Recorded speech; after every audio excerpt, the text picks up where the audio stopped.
YouTube, happy day and mabuhay from the beautiful island of Guam. As promised to you today, I will tell you the story kung paano ako nakunan while I am here in Guam twice.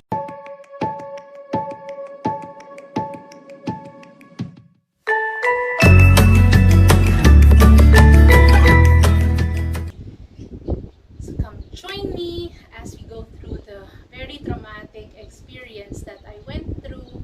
It was sad, but I just like to share with you guys for you to have an insight of what life is health-wise in another country while living abroad. Well, again, to recap, okay, I'm pregnant right now. I am 9 weeks pregnant today.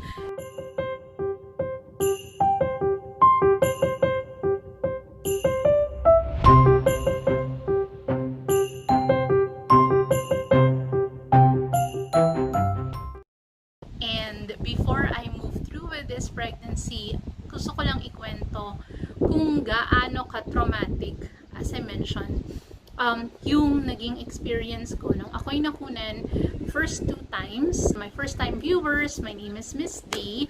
I'm a Filipina who lives here in Guam, and I have 1 baby boy. His name is Ethan. He is 1.5-year-old right now. And I've been living here for the last almost maybe like 2.5, almost 3 years na siguro dito sa Guam. I got married in 2017 when I got here in Guam, and then I got pregnant March of 2018. So we were very happy because that was my first pregnancy. And then I think I was like 6-7 weeks pregnant at that time. And then one day I was at home doing chores. Gabi na nun, siguro mga 5 ng hapon pala. Mga 5:30 going 6 o'clock. So I was washing dishes. Tapos naramdaman ko, habi ko, bakit parang parang may tumutulo sa gilid ng legs ko. Akala ko, nung una, alam mo yung pakiramdam na basa ang panty mo. Tapos kinabahan ako. Tapos ang pagtingin ko sa legs ko, may dugo. As in tumutulo siya. As in yung parang horror movie. Alam mo yun, nagdrip talaga yung blood. So I panicked. And then I called my husband. We just finished eating dinner then. Then I called him and then I told him like what's happening. Tapos sabi niya sa akin, just rest lang, ganyan. Sabi ko, no, I want to go to the hospital.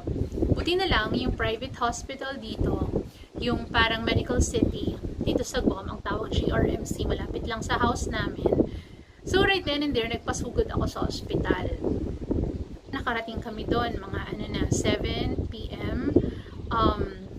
And then nag-run sila ng mga test, in ultrasound ako and everything. Hindi pa ako nagpapa-check up noon kasi dito kasi by appointment ang check-up. So basically wala pang tumitingin sa akin na doctor.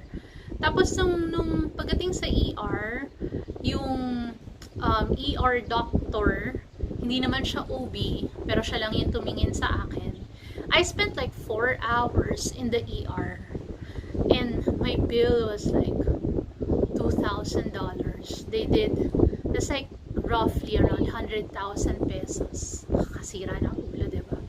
Tapos, wala namang ginawa sa akin, no? So basically, ang ginawa lang ay ultrasound. Twice akong in-ultrasound, isang abdominal, isang vaginal ultrasound. And then, walang binigay na gamot. Walang whatsoever. So, my diagnosis back then was threatened miscarriage. Tapos, sabi sa akin, hindi daw sila sure kung meron daw baby.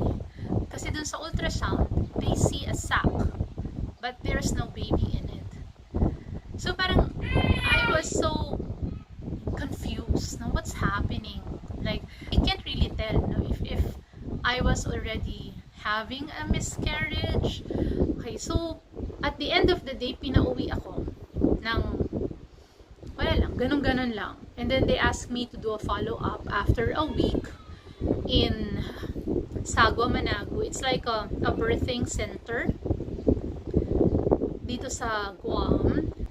So after I went to the ER, nagstay muna ako sa bahay for like maybe 1 week. Kasi 1 week after pa yung follow-up check-up na binigay sa akin.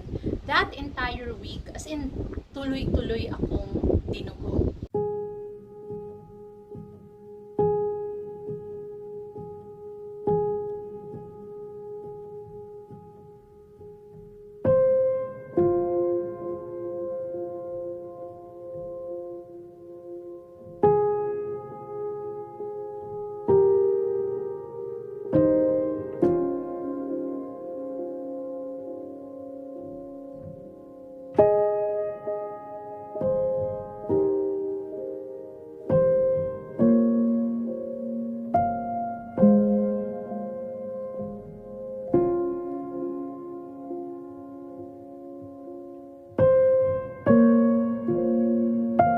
Hanggang unti-unti siyang, alam mo yun, yung para siyang mens. So, unti-unti siyang nabawasan ng nabawasan.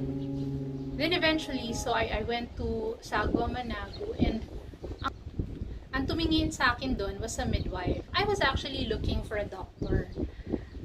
You know, because you're expecting, syempre, di ba sa atin, usually, doktor talaga ang titingin sa'yo. Dito, hindi. What they did was, they did a test called the HCG. So, they looked at the level of my HCG sa blood ko.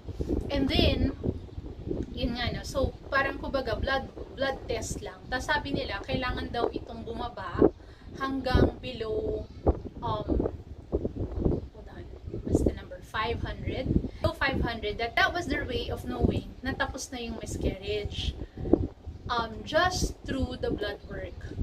So I was talking with my doctor friends in the Philippines. Now also I was talking to all of my nurse friends all over the world. So everybody felt as frustrated as I am kasi nga wala man lang binigay na any meds para pigilan yung pagdurugo. And then there was like nothing, no supportive treatment. It's the way that they described it. The treatment here was very conservative. Imagine, wala nga silang ginawa sa akin sa ER. Ang bill ko 2,000 na agad. What more pa kaya if you had like treatments over treatments over treatments? So they were also concerned because maybe, I'm just guessing, that not everybody, kasi of course in the States, has health insurance. So even though I do have health insurance, maybe that's the way that they are thinking. I'm not sure. No? Pero nakaka-frustrate lang talaga being in that situation. Sabi nga ng mga doctor friends ko na kung nasa Pilipinas ka, ay just ko admitted ka na, alam mo yun, na parang, of course, they would do everything they could to save the pregnancy. Ayun, so, lumipas ang isang linggo, tapos I did the blood works na for the HCG until, like, they did it consecutively for over the few weeks hanggang 1 month after my miscarriage. Ayun na, bumaba na, no, below 500 yung aking HCG sa blood. That's why they concluded na I am no longer pregnant. Masakit, malungkot, because that was my first pregnancy. And it was very traumatic for me. That was very sad kasi nga nawala nga yung baby. Ayun, so that was my first miscarriage. And my second miscarriage, that was after Ethan already have a reliable OB then. But the approach was also the same, no? That what he did was he monitored my ECG until it went down. But when he did ultrasound, it was the same thing. He saw a sac, kaya lang walang baby doon sa loob. Although he said at that time that it may be too early to find a baby. I think that was like 6-7 weeks. Kaya nga, yun yung dahilan kung bakit when I got pregnant now, I had my ultrasound again with my OB. Kinakabahan ako kasi nga I was really hoping and praying na merong baby.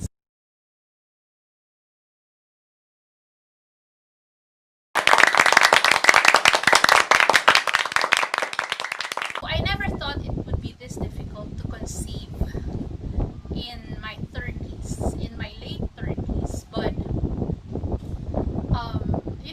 happens, no?